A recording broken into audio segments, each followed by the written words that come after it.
Hey, teacher friends. Just wanted to kind of show you something that I've done a couple of times now that seems to be working pretty well for my kids. This is just all this is just a slideshow. That's all it is. There's nothing really incredibly fancy about it at all. It's just a slideshow for my kids. And kind of the purpose of this is to give those kids who are not face to face with me the same basic instruction that my kids in the classroom would be getting. And that keeps me from having to do the whole alternating thing where group A is sitting in my classroom and learning stuff while group B does some kind of review assignment or something weird, and then group B comes in my classroom and they see the same thing that group A saw yesterday, and maybe they're all there or maybe some of them aren't there, or heaven forbid some of them are quarantined someplace. This lets everybody get the exact same instruction on the same day, um, but it is me instructing them and walking them through the task bit by bit. Here's what I mean.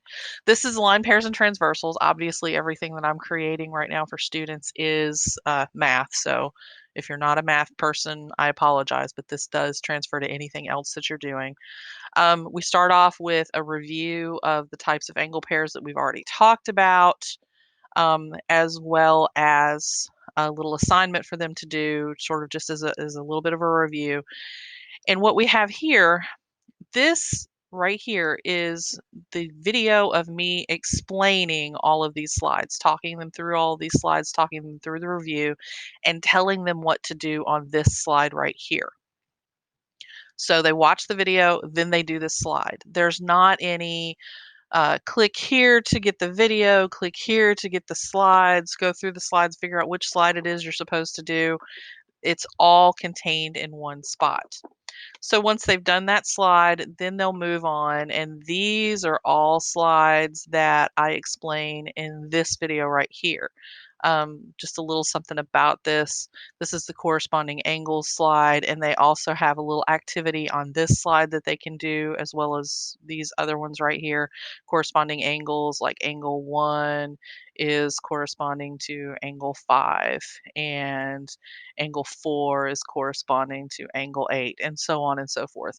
And this gives them, it also gives them notes that they'll have without them actually having to write notes. So that's a whole nother thing. So this video right here explains all of these slides up here and what they're supposed to do with them, as well as what they're supposed to do on this slide.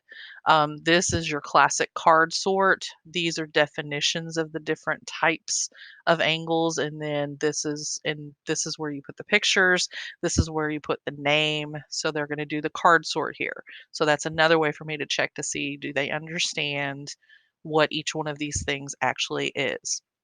Once they've done that, then we move to parallel lines. So this is the video of me explaining these two slides right here, and also explaining to them what they're going to do on their two exit ticket slides that are at the very end. And the thing that really works well for us with these types of slides. Like I said, this is about the third time I've done this year. The thing that really works really well with these is the fact that they are all self-contained. They're all in one spot. It's not a situation where they have to go and look for multiple different things and they have to juggle two or three different things, flipping back and forth between tabs. Everything that they need is embedded right there into the slideshow. Now you can do things that are similar to this with Pear Deck, and I'm sure probably other things as well. But the reason I personally like this is because it's all very simple. Nobody has to log into anything else. Everything that they need is right here in this slideshow. Um, as always, if you have any questions about how to do something like this or anything else, please let me know, and I hope this helps.